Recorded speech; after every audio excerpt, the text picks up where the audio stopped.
Budget में रोजगार के सभी क्षेत्रों को हर प्रकार से प्राथमिकता दी गई है। लेकिन मैं दो चीजों पर ध्यान आकर्षित करना चाहूंगा। उन रिफॉर्म्स की मैं चर्चा करना चाहूंगा जो आने वाले समय में बहुत बड़ा परिवर्तन लाने वाले हैं। एक, इंफ्रास्ट्रक्चर स्टेटस देने के कारण भारत में बड़े शिप्स के निर्माण को बढ़ावा मिलेगा। आत्मनिर्भर भारत अभियान को गति मिलेगी। और हम सब जानते हैं कि शिप बिल्डिंग ये सर्वाधिक रोजगार देने वाला क्षेत्र है। उसी प्रकार से देश में टूरिज्म के लिए बहुत संभावना है। महत्वपूर्ण 50 टूरिस्ट डेस्टिनेशन, वहां पर जो होटल्स बनाएंगे, उस होटल को पहली बार इंफ्रास्ट्रक्चर के दायरे में लाकर टूरिज्म पर बहुत बल दिया है। इससे हॉस्पिटैलिटी सेक्टर को, जो रोजगार का बहुत बड़ा क्षेत्र है, और टूरिज्म जो रोजगार का सबसे बड़ा क्षेत्र है, एक प्रकार से चारों तरफ रोजगार के अवसर पैदा करने वाला एक क्षेत्र को ऊर्जा देने वाला काम करेगा। आज देश विकास भी विरासत भी इस मंत्र को लेकर चल रहा है। इस बजट में भी इसके लिए भी बहुत महत्वपूर्ण और ठोस कदम उठाए गए हैं। 1 करोड़ पांडुलिपियों के लिए संरक्षण के लिए, मैन्युस्क्रिप्ट के लिए ज्ञान भारतम मिशन लॉन्च किया गया है। साथ ही भारतीय ज्ञान परंपरा से प्रेरित एक नेशनल डिजिटल रिपोजिटरी बनाई जाएगी। यानी टेक्नोलॉजी का भरपूर उपयोग किया जाएगा और हमारा जो परंपरागत ज्ञान है उसमें से अमृत निचोड़ने का भी काम होगा।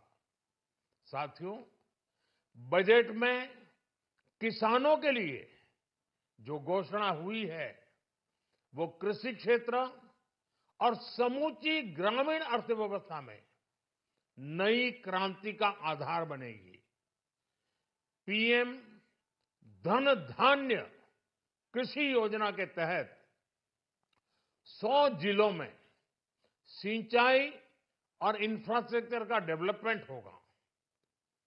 किसान क्रेडिट कार्ड की लिमिट 5 लाख तक होने से उन्हें ज्यादा मदद मिलेगी। साथियों, अब इस बजट में 12 लाख रुपए तक की आय को टैक्स से मुक्त कर दिया गया है।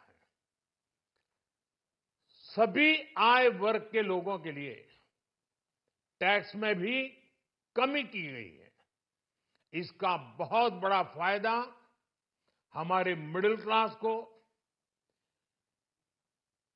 नौकरी पेशे करने वाले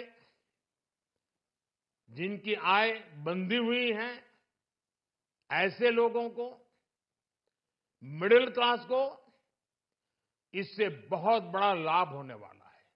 उसी प्रकार से जो नए नए प्रोफेशन में आए हैं, जिनको नए नए जॉब मिले हैं, इनकम टैक्स की ये मुक्ति उनके लिए एक बहुत बड़ा अवसर बन जाएगी।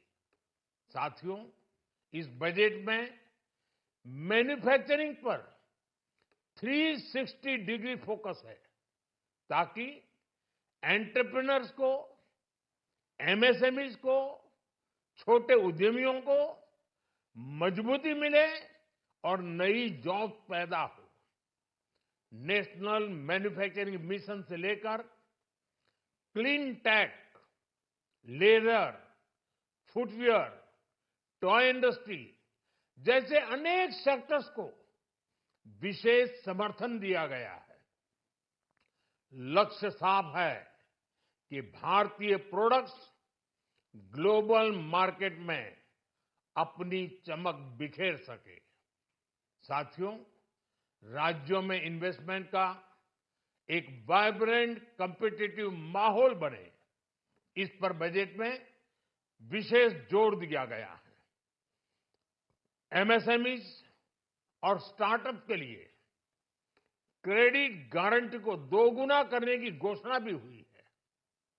देश के एससी, एसटी और महिला जो नए उद्यमी बनना चाहते हैं, उनको 2 करोड़ रुपए तक के लोन की योजना भी लाई गई है, और वो भी बिना गारंटी। इस बजट में न्यू एज इकोनॉमी को ध्यान में रखते हुए गीग वर्कर्स के लिए बहुत बड़ी घोषणा की गई है। पहली बार गीग वर्कर्स का ई श्रम पोर्टल पर रजिस्ट्रेशन किया जाएगा। इसके बाद इन साथियों को स्वास्थ्य सेवा और दूसरी सोशल सिक्योरिटी स्कीम्स का लाभ मिलेगा। ये डिग्निटी ऑफ लेबर, इसके प्रति श्रम एव जयते के प्रति सरकार के कमिटमेंट को दर्शाता है। रेगुलेटरी रिफॉर्म से लेकर फाइनेंशियल रिफॉर्म्स, जन विश्वास 2.0 जैसे कदमों से मिनिमम गवर्नमेंट और ट्रस्ट बेस्ड गवर्नेंस के हमारे कमिटमेंट को और बल मिलेगा। साथियों, ये बजट न केवल देश की वर्तमान आवश्यकताओं को ध्यान में रखता है, बल्कि हमें भविष्य की तैयारी करने में भी मदद करता है। स्टार्टअप के लिए deep tech fund, geospatial mission और न्यूक्लियर एनर्जी मिशन ऐसे ही महत्वपूर्ण कदम है।